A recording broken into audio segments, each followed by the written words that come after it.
Radio, Radio number one.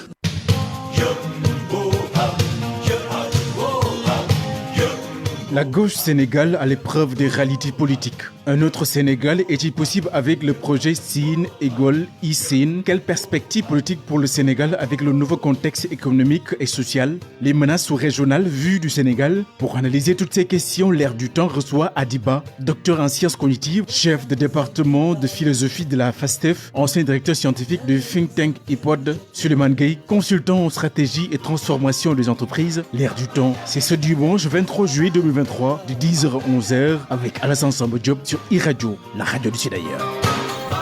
Nous sommes dimanche 23 juillet 2023. Bienvenue à l'Air du Temps. Nous sommes donc avec Adiba, qui est docteur en sciences cognitives, chef de département philosophie de la FASTEF, et Suleiman Gueye, consultant en stratégie et transformation des entreprises. Nous présentons nos condoléances à tous ceux qui ont connu Yacine Diagne. Yacine Diagne qui était la vice-présidente de Sigil Diguène, réseau Sigil Diguène, qui nous a quittés hier. Aujourd'hui, son corps sera porté à terre. Nous présentons nos condoléances à la gauche sénégalaise qui aujourd'hui est assez chevée. Nous devons être aujourd'hui avec Aziz Salamon Fall qui n'a pu venir aujourd'hui justement à cause de ce décès. Merci donc messieurs d'avoir accepté notre invitation. L'actualité très brûlante, c'est cette décision de la Cour de cassation française qui fait qu'au Sénégal, le Sénégal a été condamné par cette Cour à payer près de 170 milliards de francs CFA à Bibo Bourgi. Nous connaissons le dossier de Bibo Bourgi concernant la CREI, l'affaire Karim Wade. Cette affaire intervient justement au lendemain de la suppression de la CREI qui est remplacée par un pôle financier avec un parquet financier. Adiba, cette décision qui tombe au moment où on parle de dialogue national, au moment où on parle de composition politique, d'une éventuelle candidature de Karim Wade avec l'Assemblée nationale qui va voter aujourd'hui la révision du code électoral qui permettra à Karim Wade et à Khalifa Sall de voter. Est-ce que c'est du pain béni pour Karim Wade, cette condamnation de l'État du Sénégal par la Cour de cassation française? Merci Alassane, merci de l'invitation et permettez-moi également de présenter mes condoléances notamment à M. Fall pour ce décès et de saluer mon ami Gueye avec qui je suis aujourd'hui. Effectivement, cette décision est assez triste en fait parce qu'elle délégitime tout ce qui a été fait dans le cadre de la CREI et au début du mandat du chef de l'État. On a eu, et c'était une demande sociale, une reddition des comptes et un jugement de Karim Wade et d'un certain nombre d'acteurs. Malheureusement, il y a eu des préoccupations politiciennes qui ont fait que ces jugements-là peut-être n'ont pas pu se faire de la meilleure des manières et l'État du Sénégal, le pays et le peuple sénégalais finalement va payer la facture parce qu'on se retrouve à repayer ce qui avait été saisi d'une part et d'autre part à délégitimer tout ce qui a été fait, notamment dans le cadre de la CREI, et surtout à donner l'impression que la justice sénégalaise n'est pas une justice indépendante et professionnelle. Parce que d'une part, on peut avoir une justice qui effectivement répond à des demandes sociales, mais le fait de manière professionnelle et de manière bétonnée, de sorte que, quel que soit l'endroit où on va, cette décision-là ne puisse pas être remise en cause. Donc là, c'est vraiment le professionnalisme même de la justice sénégalaise qui est remise en cause, et il faut, je pense, que nous remettions tous en cause, parce que nous sommes dans une période de transition, et la justice sénégalaise elle-même doit, je pense, se remettre en cause et voir comment elle va désormais procéder pour que ce genre de choses n'arrive plus. Suleiman Gueye, cette affaire de condamnation de la Cour de cassation de la France contre le Sénégal, et rappelez que Bibo Bourgi est un franco-sénégalais et quelque part la France protège ses investisseurs à l'extérieur. Oui, Alassane, d'abord je salue les auditeurs de iRadio qui nous écoutent et ceux qui nous suivent à travers les plateformes digitales. Je salue donc le docteur Ba avec qui je partage le plateau et surtout vous à qui je vous un énorme respect. Merci pour la petite anecdote, quand j'étais étudiant en France, je suis allé chercher un abonnement aux chaînes sénégalaises juste pour pouvoir regarder Questions Directes. Merci. Donc c'est pour ça me fait énormément plaisir d'être là. Donc pour revenir au cas de Bibo Bourgi, Cette semaine, on a eu cette actualité-là, mais il y avait une autre actualité avec laquelle moi j'ai fait le parallèle.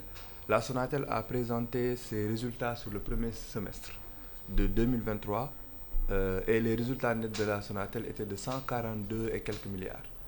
Et on se dit qu'on va payer à Bourgi plus de 160 milliards. Ça veut dire qu'on paye à Monsieur Bourgi le travail d'un semestre de la plus grosse entreprise du Sénégal. C'est quand même assez énorme. Et c'est là où on se rend compte de l'énormité de la chose. Pour moi, en fait, aujourd'hui, la CREI, en fait, ça montre déjà le manque de sérieux. C'est vraiment un manque de sérieux de la gestion de l'enrichissement illicite au Sénégal. C'est fait avec un manque de sérieux, ce qui fait qu'aujourd'hui, juste à un seul appel à des juridictions françaises, on paye cette certaine somme. Et moi, ça ne m'étonne pas vraiment parce qu'on est dans un système, à la limite, que moi j'appelle de capitalisme des prédicateurs, où on protège ceux qui font de l'enrichissement illicite. Donc, on ne va pas très à fond dans les dossiers d'enrichissement illicite, sauf si c'est pour gérer, on va dire, des intérêts politiques. Donc, notre système, c'est pour ça que je ne suis même pas très contre le changement, la réforme de la CREI, parce que notre système de répression de l'enrichissement illicite manque quand même de sérieux et de professionnalisme. Et cet acte-là de la justice française conforte les Sénégalais sur le fait que ici au Sénégal, on ne suit pas vraiment l'enrichissement illicite de manière très sérieuse et professionnelle. Et c'est ça qui amène qu'aujourd'hui, on va dire, plusieurs personnes vont suivre le cas de Bibo Bourgi, parce que malheureusement, beaucoup de nos dirigeants ont des doubles nationalités. Donc, ils pourront aujourd'hui aller en France, au Canada ou aux États-Unis, faire appel en tant que citoyens de ces pays-là. Et aujourd'hui, l'État du Sénégal va essuyer revers sur revers, parce que le dossier initial n'a pas été fait avec beaucoup de sérieux. Donc, on peut dire que, certes, il y a une demande sociale, comme vous le dites, mais dans cette demande sociale, il y a une précipitation dans la gestion du dossier en satisfaisant une demande sociale, mais en oubliant d'être professionnel, c'est ça? Oui, c'est pas une précipitation. C'est comme Gay l'a dit, soit de l'absence de sérieux, soit de la légèreté, soit de la complicité. Parce que si la justice ne prend pas son indépendance, ça veut dire que la justice essaiera de gérer un dossier d'enrichissement illicite en essayant de ne pas attaquer les partisans du président de la République. Je pense que ça, c'est une question qui se pose. Si les juges sénégalais sont des juges compétents, quand ils sont à l'étranger, ils sont compétents. Comment ça se fait qu'ils fassent un dossier au Sénégal et que ce dossier-là ne résiste pas à l'étude? C'est parce que ils n'ont pas sérieusement fait le travail, et ils n'ont pas sérieusement fait le travail parce qu'ils ont également des préoccupations politiques. Or, la justice, il est temps que la justice sénégalaise prenne son indépendance. Parce que la justice sénégalaise, le cadre légal est tel qu'elle est indépendante. Donc, les juges sénégalais doivent prendre leur indépendance. Ça veut dire que dans des dossiers comme celui-ci, mais aussi dans beaucoup de dossiers, pendant tous les 2 mandats du président de la République actuelle, nous avons vu, par exemple, la directrice de l'OFNAC dire qu'elle a transmis des dossiers à la justice et que c'est la justice qui ne faisait pas son travail. Donc, une personnalité de la République dit qu'elle a fait son travail, elle a transmis le dossier à la justice et que c'est la justice elle-même qui n'a pas fait son travail. Donc, ce verdict-là, s'il se confirme, ça montre que les juges, quand ils font leur travail dans certains dossiers, ne le font pas sérieusement. Et c'est eux qui sont interpellés. Je pense on est en République, il faut que chacun prenne ses responsabilités. Le chef de l'État a des responsabilités et des prérogatives. Le ministre de la Justice a des responsabilités et des prérogatives. Les juges ont des responsabilités et des prérogatives. Il faut que chacun d'entre eux prenne ses responsabilités et ses prérogatives. Et si les juges de la CREI avaient pris leurs responsabilités et leurs prérogatives, si la justice sénégalaise avait pris ses responsabilités et ses prérogatives, je pense que soit M. Bourgi n'aurait pas été condamné, soit en cas de condamnation, il aurait été très difficile que cette condamnation-là soit rejetée.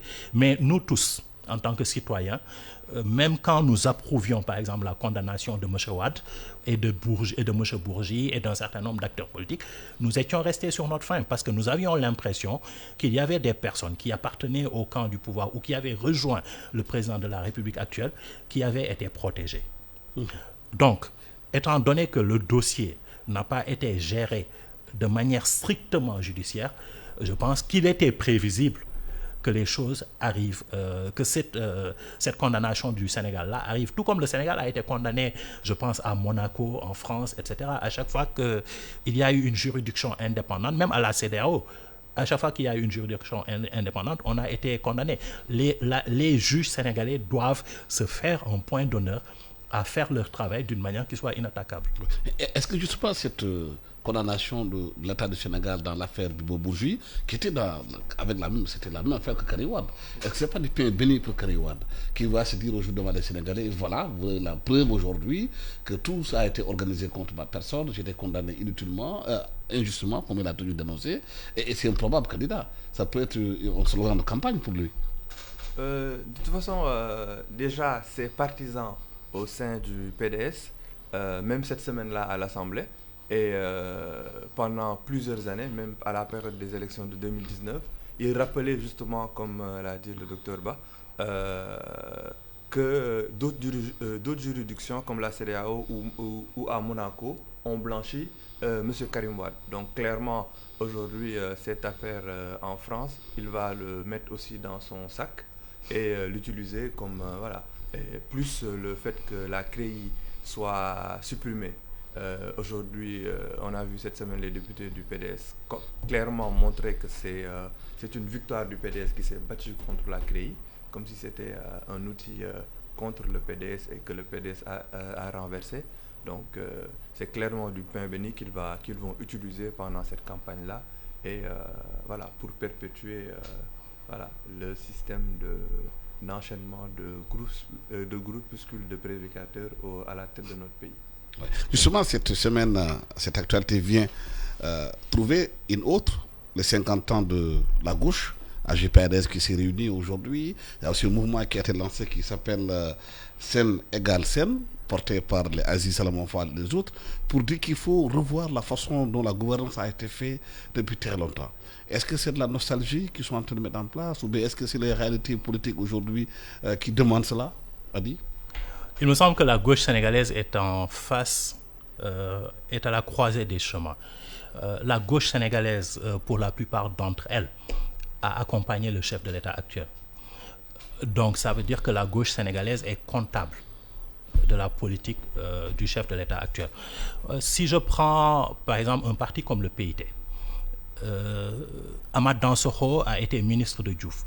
Les gens du PIT vont vous dire que quand Amath Dansokho a été ministre de l'urbanisme, il a forcé pour que les locations des entreprises publiques comme la SICAP soient des locations ventes et que ce serait grâce à Amath Dansokho que la plupart des petits fonctionnaires ont eu des maisons à Dakar. Ça, en fait, c'est un acquis que la gauche, par exemple, que Amath Dansokho, le parti d'Amath Dansokho, peut mettre dans son escarcelle pour avoir participé au gouvernement de Diouf. Ça fait 12 ans que le chef de l'État actuel s'accompagne de la gauche. Il y a deux manières d'accompagner un président de la République en exercice. Soit vous l'accompagnez, si j'utilise un langage de gauche, parce que vous voulez faire partie de la bourgeoisie dirigeante, soit vous l'accompagnez parce que vous avez des objectifs politiques. Le moins que je puisse dire, c'est que les objectifs politiques de la gauche, de l'aile gauche, de la coalition présidentielle ne sont pas visibles. Il y a eu des politiques de gauche menées par le chef de l'État actuel. Par exemple, si je prends la gratuité de la césarienne, si je prends la gratuité des soins pour les populations pour les enfants, si je prends les bourses familiales, par exemple, c'est indéniablement des politiques de gauche. Malheureusement, la gauche sénégalaise ne peut pas mettre ces politiques-là à son actif parce qu'on n'a pas vu la gauche sénégalaise se battre pour ces politiques-là. Ça, c'est une première chose. Deuxième chose, il y a une partie de la gauche sénégalaise qui n'a pas accompagné le pouvoir. Cette gauche-là également, je pense qu'une manière d'être de gauche, c'est de se mobiliser et d'organiser la population. Est-ce qu'on a vu cette gauche-là faire des tournées à l'intérieur du pays, organiser les populations, même par exemple, même Y en a marre, le mouvement Y en a marre, Djamigor, etc. ont fait des tournées à l'intérieur du pays, ont essayé de mobiliser les populations, d'organiser les populations, de trouver des ressources économiques pour les populations les plus démunies. Je ne sache pas qu'un seul mouvement de gauche, de la gauche traditionnelle, pendant qu'il était dans l'opposition, ait fait ce travail de mobilisation et d'organisation économique-là. Or, la gauche, par essence, c'est la préoccupation pour le sort des plus démunis. Donc, si la mobilisation de la gauche, ça revient à dire que une bourgeoisie, une élite bourgeoise de gauche veut sa place à la table dirigeante, ça, je pense que c'est de l'instrumentalisation de l'idée de gauche à des fins carriéristes.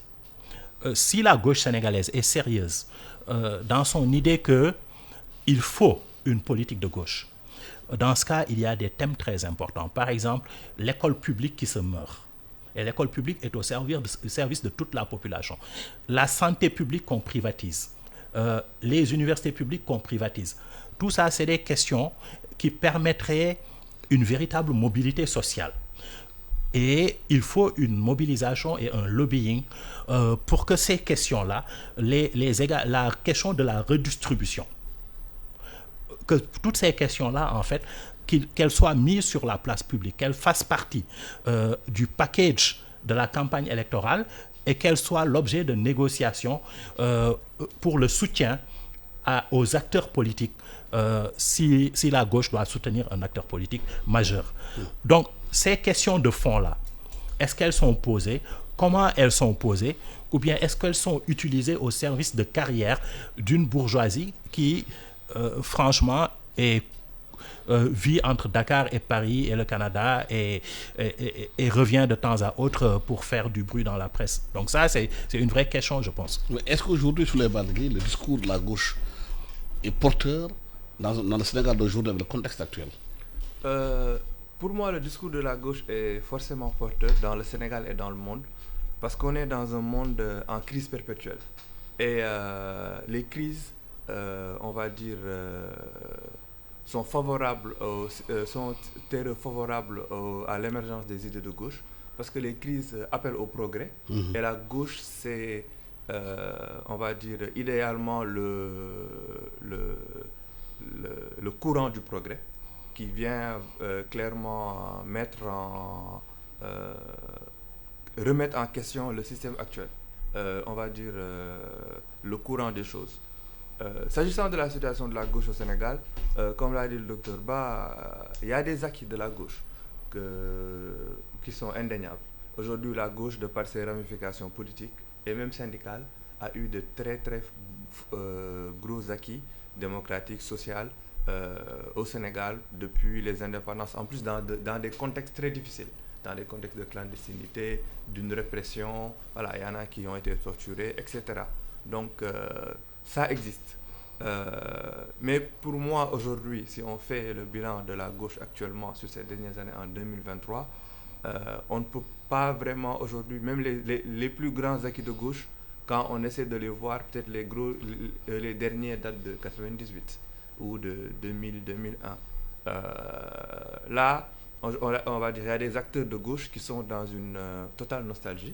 Donc, pour essayer de revivre, peut-être, moi, quand je vois certains, par exemple, quand je vois la gauche plurielle, ou en France, le concept de gauche plurielle est nargué comme la gauche plus rien.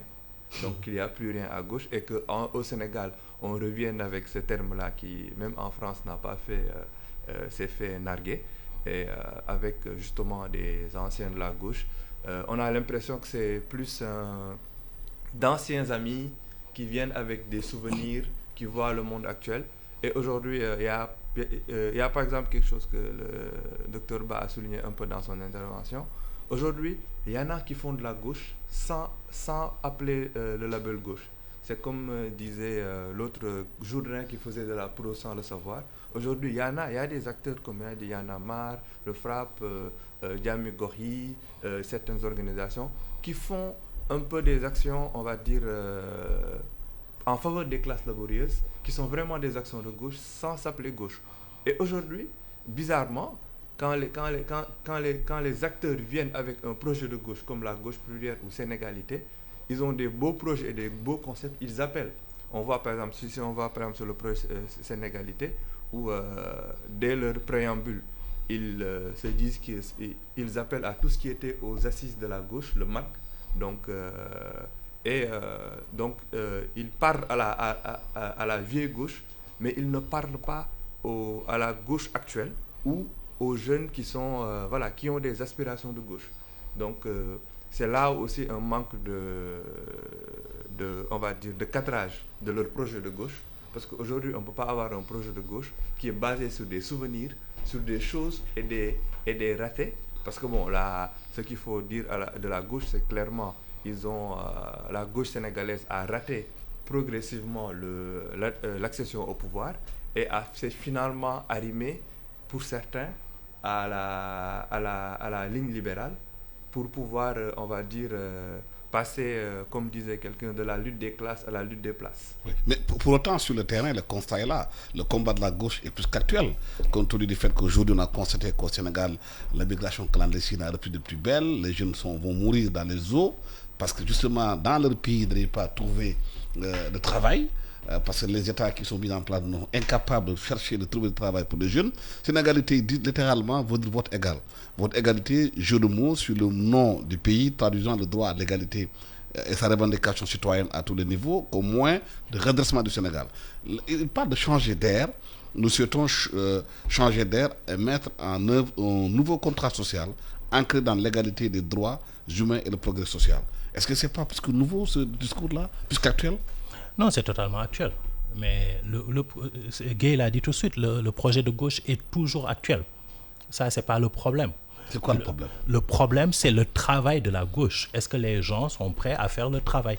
Ça, c'est deux choses différentes.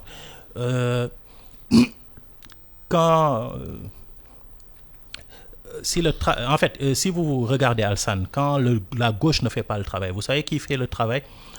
C'est le fascisme. Donc, c'est l'extrême droite et c'est le fascisme. Donc, le projet de gauche, un projet d'égalité radicale, un projet d'aide, un projet de promotion de la liberté individuelle et de la dignité, ce projet-là, s'il n'est pas fait par des gens de gauche, il sera rempli par des gens qui prendront quelques idées de gauche au service d'un projet fasciste. Donc, et ça, quel que soit le pays où vous allez, c'est ce qui se passe. Par exemple, les idées de gauche n'étant pas développées aux États-Unis, par exemple, on a Trump. Si vous prenez en France, par exemple, vous avez Marine Le Pen qui prend des idées de gauche et qui les... Donc, c'est pas une question de est-ce que les idées de gauche sont pertinentes ou pas. C'est une question de est-ce que la gauche fait le travail sur le terrain. Est-ce que la gauche parle aux populations? Ils ont fait un très beau manifeste, je suis d'accord. Vous et moi, nous lisons les manifestes et nous aimons bien les manifestes. Vous et moi n'avons pas faim. Donc ça, le problème ne se pose pas. La question qui se pose, c'est comment faire pour organiser le dialogue, par exemple, avec les populations qui prennent le bateau et qui partent. Qu'est-ce qu'on leur propose? Vous prenez par exemple la question de la pêche. Les populations prennent des bateaux pour partir. Ça veut dire qu'il y a des personnes qui sont compétentes pour conduire des bateaux et qui ne peuvent pas trouver du travail dans ce pays et ne trouvant pas de travail, mettent leurs compétences au service du transport d'émigrés. C'est ce que ça veut dire en termes économiques. Donc ça veut dire que la question de l'émigration est indissociable de la question de la pêche industrielle, de la question des licences de pêche, de la question de la manière dont la pêche traditionnelle a été appauvrie. Est-ce qu'il y a un travail de gauche pour mobiliser les populations au service d'une protection des pêcheurs traditionnels? Si on a un travail, et une partie de la gauche est au gouvernement, et c'est ce gouvernement-là qui fait des choix, qui sont des choix capitalistes, qui s'inscrivent dans une sorte de libéralisme transnational qui appauvrit les pêcheurs sénégalais au service de multinationales, etc., ou en tout cas de groupes de pêche industriels.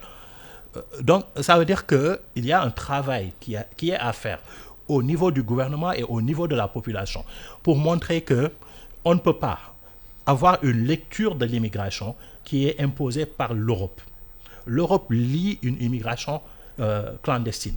Ce qui se passe, c'est que des personnes extrêmement compétentes, ne trouvant pas de travail chez nous, choisissent d'aller chercher du travail ailleurs et mettre leurs compétences au service, par exemple, du transport d'émigrés, vu que le transport légal a été interdit. Donc cette redéfinition-là, c'est la gauche qui aurait dû la faire. Ça, c'est une première chose. Ce militantisme, pour qu'on redonne aux pêcheurs sénégalais des moyens de subsistance, de travail, qu'on les protège et qu'on leur laisse leur dignité. Ça, c'est le travail fondamental de la gauche. Ce travail-là n'étant pas fait par des gens qui, encore une fois, sont au gouvernement et par des gens qui sont dans l'opposition. On peut faire de beaux manifestes. Ça n'aura pas de prise sur les populations. Est-ce que Souleymane, justement, c'est parce que ces questions qu'on entend aussi la société civile, qui est souvent considérée comme étant plus proche de la gauche, de l'opposition, que du pouvoir, qui est un contrepoids sur ces questions essentielles de travail, de trouver des solutions, de proposer. Et souvent, la réaction de la société civile sénégalaise, qui est proche peut-être de la gauche, souvent, c'est sur des questions politiques. Oui, en fait, pour revenir justement à cette question-là, aujourd'hui, il y a un bel exemple qu'a donné le docteur Ba. C'est clairement, par exemple, en France, on dit les dernières élections, Marine Le Pen n'a pas gagné à cause du blocus républicain. Mais Marine Le Pen n'a pas gagné en France parce qu'il y a eu Jean-Luc Mélenchon en France. Parce qu'aujourd'hui, Marine Le Pen a eu son quota d'électorat d'extrême droite et a profité des élections pour faire un gros discours de gauche en disant, voilà, en séduisant les infirmiers, les ouvriers. Mais heureusement que Jean-Luc Mélenchon et son parti de la France Insoumise ont fait un travail. C'est vraiment le travail sur le terrain à récupérer les éléments de gauche.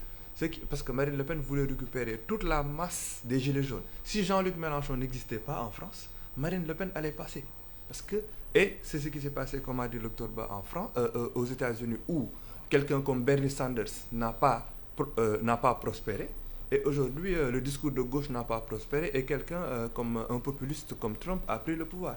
Et aujourd'hui, si la gauche ne fait pas le travail au Sénégal, c'est ce qui va se passer au Sénégal. On n'est pas à l'abri, on n'est pas à la marge du monde. Et aujourd'hui, c'est là où votre interpellation sur les organisations de société civile sont très importantes. Moi, j'entends souvent les organisations civiles parler des questions démocratiques. Mais la question du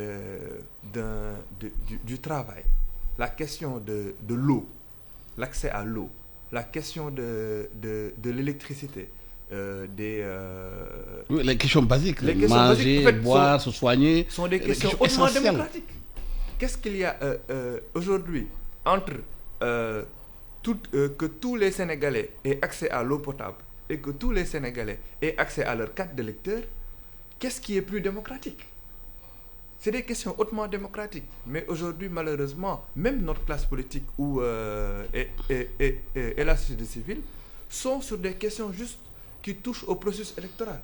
On a l'impression que peut-être s'il n'y a que les élections, l'organisation d'élections à des dates successives qui intéressent la société civile. Il faudrait que la société civile aussi fasse ce travail-là. Les acteurs politiques, la société civile, une certaine société civile, comme dit, il y en a qui essaient de faire ce travail-là, mais ce n'est pas encore suffisant. Est-ce que justement l'absence de prise en charge de ces questions pour les populations peut être un lit pour des gens qui sont beaucoup plus pragmatiques, plus concrets, d'aller chercher ces Sénégalais-là, en fait, qui ont soif de ce discours? Et c'est exactement ça. C'est pour ça que j'ai dit qu'aujourd'hui, au Sénégal, on n'est pas à l'abri. on n'est pas un pays isolé. On n'est pas à l'abri de ce qui s'est passé en France, aux États-Unis, qui s'est passé en Inde avec Modi, qui s'est passé au Brésil. Au Brésil, on a eu Lula, qui vraiment, c'était le candidat du Forum social mondial, qui a pris en charge toutes les questions du Forum social mondial. Un ouvrier qui devient président, qui met des politiques sociales. À un moment donné, il y a eu un discours populiste qui est venu, qui a pris les préoccupations sociales et l'a lié à d'autres choses. Et on a eu Bolsonaro au Brésil. Donc on n'est pas à l'abri de ça. Il faut que les Sénégalais, aujourd'hui, c'est très bien d'avoir fait les luttes démocratiques qui ont eu des élections transparentes. Il faudrait qu'on passe à un autre niveau. Il faudrait qu'on soit très proche des masses laborieuses pour nous dire qu'aujourd'hui, les questions d'accès à l'eau, à l'électricité, au logement, les questions d'accès prioritaire aux services sociaux de base, le travail, aujourd'hui la question d'un emploi décent pour tous les Sénégalais, la question de la protection sociale sont des questions hautement démocratiques, ils sont au cœur de la démocratie. Donc c'est des questions sur lesquelles malheureusement aujourd'hui, moi je prends la question du travail. On a un ministre du travail qui vient du PIT, qui vient d'un parti hautement de gauche. Mais aujourd'hui, on voit les salariés qui sont, par exemple, dans des intérims perpétuels. On a des salariés qui sont en intérim depuis 12 ans. Un code du travail qui est obsolète. Alors que notre ministre du Travail est censé être d'un parti de gauche, un parti du travail, un parti de l'indépendance et du travail. Donc ça veut dire que le travail vraiment de conscientisation est fait par certains acteurs qui ont aujourd'hui peu de moyens. Aujourd'hui, FRAPP, Y'en a marre, ces organisations-là n'ont pas énormément de moyens. Ils sont juste volontaires. Mais aujourd'hui, c'est des organisations avec beaucoup plus de moyens, surtout des organisations politiques qui sont émaillées sur tout le territoire sénégalais, des organisations et des ONG qui ont des hautes subventions, qui ne sont pas du même titre que les subventions qu'a une organisation comme Y'en a marre, qui doivent faire ce travail-là. Aujourd'hui, on voit quand il y a des problèmes sur le foncier, les gens appellent Guy Marius Sagna ou Alioune Sané. Non, quand il y a des problèmes sur le foncier, ce sont les candidats aux élections présidentielles et les gens qui sont dans des ONG, qui sont vus et qui prennent des subventions, qui doivent aller à Nengueler, qui doivent aller à, je ne sais pas, Koutal, pour épauler ceux qui sont vraiment moi je les appelle les perdants du jeu inégalitaire sénégalais. Justement, dans ce contexte bien précis aujourd'hui, vous avez un président sortant qui n'est pas candidat, où des candidats vont demander les voix des Sénégalais. Est-ce que c'est l'occasion rêvée pour qu'on mette en place les programmes de façon claire et nette, que le Sénégal puisse choisir qui va les diriger en fonction de ces programmes et répondre à des réponses précises aux questions que se posent les Sénégalais? Il y a Jean-François Revel qui disait dans un de ses livres que quand on donne des rendez-vous à l'histoire, on les rate toujours. J'ai l'impression Vous pensez qu'on va rater l'histoire encore? Malheureusement. Cette fois-ci? Malheureusement. En fait, je trouve qu'on est dans un moment historique. On ne mesure même pas ça. Pour la première fois, on a 6 mois où on sait que le chef de l'État ne va pas être candidat. On sait que les 2 dernières élections nous ont montré que le Sénégal a des élections transparentes. Donc, on sait que le suffrage des Sénégalais va être exprimé et compté. Donc, c'était l'occasion rêvée d'organiser une campagne saine sur des programmes et d'arriver à un résultat où le chef de l'État qu'on choisit sera le meilleur pour le pays. Pour cela, il faut une campagne sur des idées. Et il faut que le pays tout entier se ressaisisse. Nous avons passé 5 ans à avoir un psychodrame sur les intentions d'une personne. Et à la fin, cette personne-là nous a dit qu'elle allait respecter la loi. Donc, en fait, c'est même pas qu'elle allait respecter la loi, qu'elle allait respecter sa parole, ce qu'elle avait dit depuis le début. On est en train d'organiser des psychodrames sur ce que cette personne-là aurait l'intention de faire pour conserver le pouvoir malgré le fait qu'elle quitterait le pouvoir. Donc, on est en train d'organiser une spéculation cognitive toujours pour artificiellement garder le chef de l'État au centre du jeu et pouvoir l'utiliser comme punching ball et jouer à qui est le plus anti-Macky. ce qui est le degré zéro de la campagne électorale. Est-ce que justement c'est une façon de démontrer aux Sénégalais qu'on n'a pas de programme au fond? Et on n'a pas de programme. C'est ça? Donc ça veut dire que les gens qui organisent ça, de manière très intelligente, sont en train de prendre en otage les Sénégalais en mettant en scène une prise d'otage par le chef de l'État sortant, qui n'a pas lieu d'être. Donc, normalement, quiconque actuellement parle du processus électoral ou du chef de l'État sortant devait être disqualifié.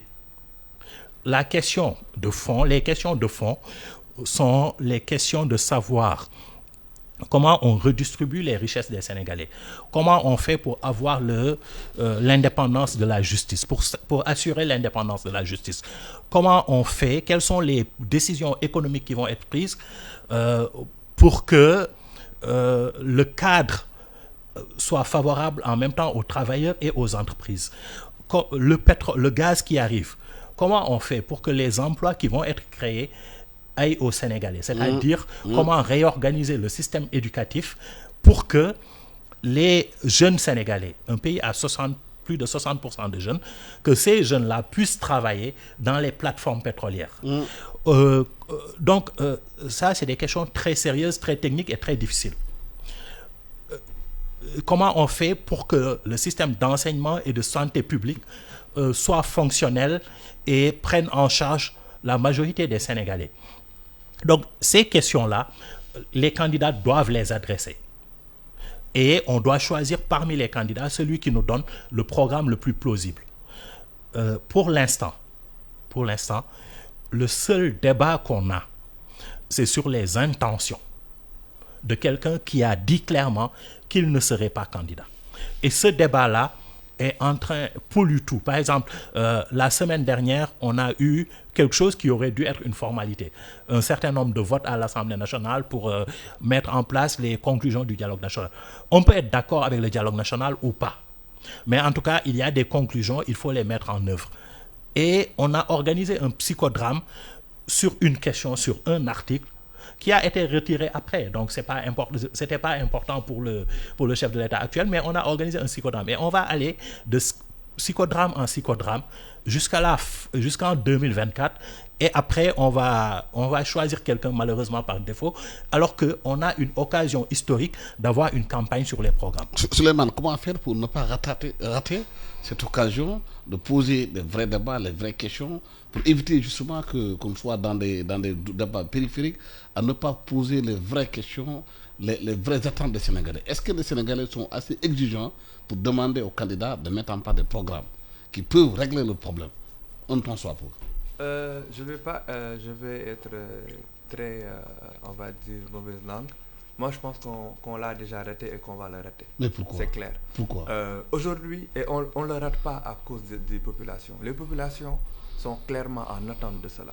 Les populations sont les populations sont en avance même par rapport à nos politiques. Mais qu'est-ce qui fait qu'on n'arrive pas à formuler ce que demandent les populations?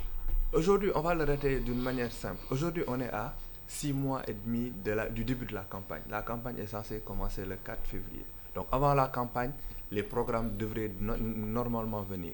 Mais aujourd'hui, c'est quoi le débat aujourd'hui?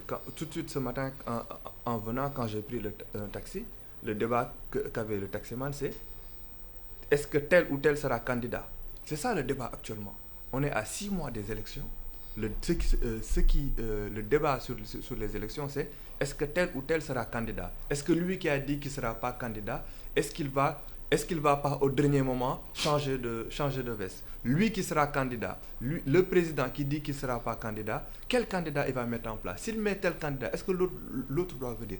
Et on aura ce débat-là. On a un opposant qui est chez lui. Est-ce que cet opposant-là va être candidat? Parce qu'il y a des gens qui veulent voter pour lui. C'est ce débat-là qu'on va avoir, et ce débat, malheureusement, jusqu'à ce que le Conseil constitutionnel désigne les candidats, ce débat-là va subsister. Parce qu'il y aura la suspicion sur tel ou tel va faire les candidats. Quand le Conseil constitutionnel va sortir la liste des candidats et qu'on aura peut-être un candidat qui n'y sera pas, je prends un exemple, c'est juste pour prendre un exemple, parce que c'est ce qui fait bouger un peu plus. Par exemple, supposons le Conseil constitutionnel sort la liste des candidats, M. Ousmane Sonko n'est pas candidat. On va avoir pendant 2 mois une tension, je sais pas, peut-être des drames sur une candidature. On va pas parler de programme. Et aujourd'hui, j'ai l'impression que même le fait de ne pas parler de programme arrange même les politiques. Est-ce que c'est une stratégie? Ça les arrange. Pour ne pas... Cette semaine, par exemple, il y a eu un événement. Ce qui s'est passé à Kédougou avec l'entreprise PMC sur le sondage de l'or. L'entreprise chinoise sur le sondage de l'or. Aujourd'hui, des affrontements. Des affrontements. Aujourd'hui, ces populations-là sont en avance sur les politiques parce que ces populations-là ont fait une vigie. Ils n'ont pas attendu les politiques pour faire la vigie sur ce que fait cette entreprise chez eux et les inégalités qu'il y a sur cette zone-là. Une entreprise qui sort de l'or et qu'eux, ils sont dans la précarité. Mais aujourd'hui, si beau soit le programme de tel candidat, aujourd'hui, moi, Souleymane Gueye, je suis candidat à l'élection présidentielle, je fais un magnifique programme sur les ressources. Je viens à Kédougou parler à ces populations. Les populations vont me dire, ces 5 dernières années, nous avons vu que Birahim Seck. On ne t'a jamais vu. On a vu Birahim Seck du Forum Civil être avec nous, à nous former pour qu'on puisse comprendre ce qui se passe. Aujourd'hui, au-delà du programme, les programmes c'est beau, moi j'adore les programmes, je milite pour les programmes, mais aujourd'hui aussi, les populations ont envie aussi de voir des parcours, des gens qui étaient là avec eux. Aujourd'hui, on ne peut pas rester à Dakar ou je sais pas, à Paris pendant 5 ans, pendant 4 ans et demi, attendre les 6 derniers mois, faire un très beau programme écrit par des très grands intellectuels comme le Dr Ba et dire voici mon programme. Parce qu'aujourd'hui, faire un programme, c'est simple. Hein? Aujourd'hui, on met, aujourd'hui, même nous, si on nous laisse dans cette salle-là pendant une semaine, on nous met au Radisson pour faire dans un grand hôtel de la place. Pendant une semaine, on nous met très à l'aise pour faire des programmes, des rapports. Moi, je suis consultant. Je fais des rapports pour des sociétés et des organisations tout le temps. Donc, faire un rapport et un programme qu'on peut présenter au Sénégal, c'est simple. Mais aujourd'hui, la question, c'est où est-ce qu'on était quand ces problèmes se sont posés? C'est pour ça, moi, je pense que déjà, le contexte fait que les programmes ne seront pas discutés et seront peu discutés, malheureusement. Un débat peut se passer parce que si le président n'est pas, on va dire, candidat, les autres candidats seront plus ouverts parce que les débats en général présidentiels, comme ce qui se passe dans les grandes démocraties occidentales, c'est en général ici, c'est le président qui ne veut pas que tout le monde l'affronte. Même ça s'est même passé en France où Macron a dit je ne vais pas faire un débat où tout le monde sera contre moi. Donc là, ces débats-là vont peut-être se passer pendant la campagne, mais ce sera déjà trop tard. Aujourd'hui, on est à 6 mois. On ne sait pas, on a 45 candidats déclarés qu'ils veulent être candidats. Le conseil va décider après. Oui, mais même ces 45-là, on sait juste qu'ils veulent être présidents. On ne sait même pas ce qu'ils proposent. On ne sait pas ce qu'ils veulent. Mais il y a une question de fond. Il y a des choses qui se déroulent, comme il l'a dit tout à l'heure, à la frontière à Kédougou, qui inquiètent beaucoup. Au-delà des affrontements que les populations ont avec les Chinois qui veulent s'installer entre autres, de temps en temps, on voit des attaques au niveau de cette région. Et c'est pas loin de la frontière avec le Mali. C'est un redoute aujourd'hui que ce manque de vigilance par rapport à ces questions qui se déroulent à l'est du pays peuvent aller beaucoup plus loin que cela. Hassan, vous avez rappelé que j'ai travaillé pour le think tank IPOD pendant quelques années.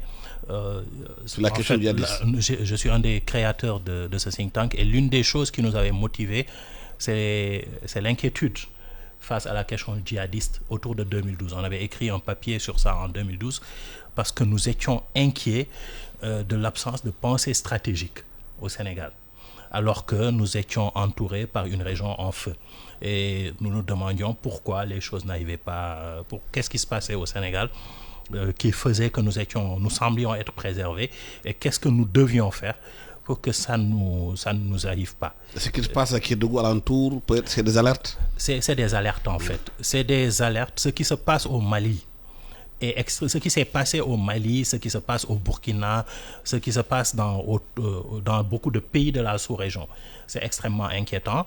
Nous semblons avoir un appareil sécuritaire qui est très solide, mais nous souffrons malheureusement d'une absence totale de conscience stratégique dans l'élite. Et ça, c'est un vrai problème parce que l'absence de pensée stratégique et de conscience stratégique fait que les gens peuvent prendre des décisions qui peuvent être très dangereuses pour le pays.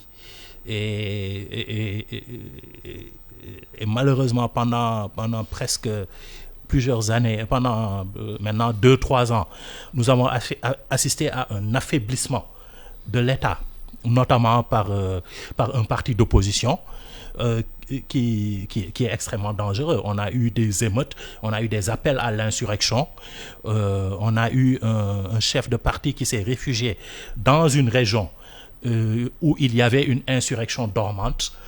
Donc tout ça, c'est des choses extrêmement graves qui, à l'aune des questions de sécurité, auraient dû constituer, en fait, n'auraient pas dû avoir lieu. Si les gens étaient cultivés sur le plan géopolitique et sécuritaire, ces choses-là aurait été un scandale absolu. Quand des fonctionnaires, par exemple, appellent à l'insurrection, voire au meurtre du chef de l'État, quand quelqu'un se réfugie face à la justice, décide de se réfugier dans une région où notre armée s'est battue pendant plus de 30 ans, ça c'est un vrai problème de sécurité nationale. Donc un politicien de premier plan qui fait ce genre de choses, ça veut dire que ce politicien-là met en danger l'État du Sénégal.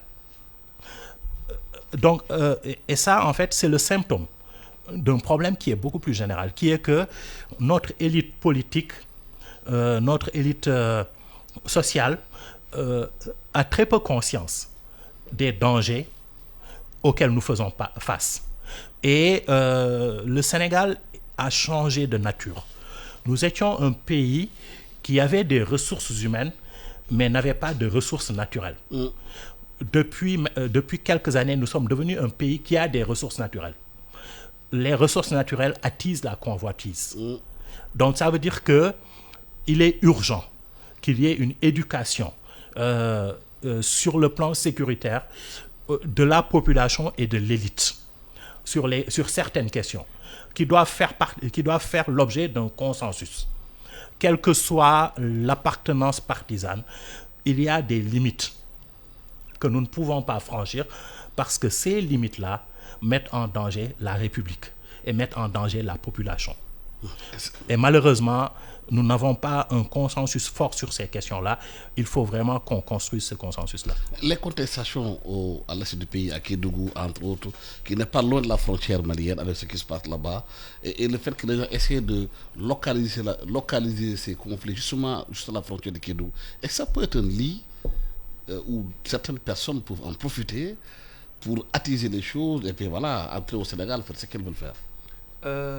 Oui, parce que pour moi, ce sera malheureusement, je vais parce encore ils peuvent capitaliser sur la frustration des populations locales. Je vais encore faire un mauvais présage. Pour moi, ce sera le lit de contestation forcément. Et moi, je vais être plus sévère que le docteur Ba. Pour moi, au-delà même qui indexe peut-être une certaine opposition, pour moi même, c'est le manque de culture et du gouvernement. Je vais être très direct et sévère du président de la République et du ministre des Affaires étrangères. Je vais m'expliquer. Aujourd'hui, on nous parle de ressources naturelles. On nous dit comment on va gérer notre pétrole et notre gaz.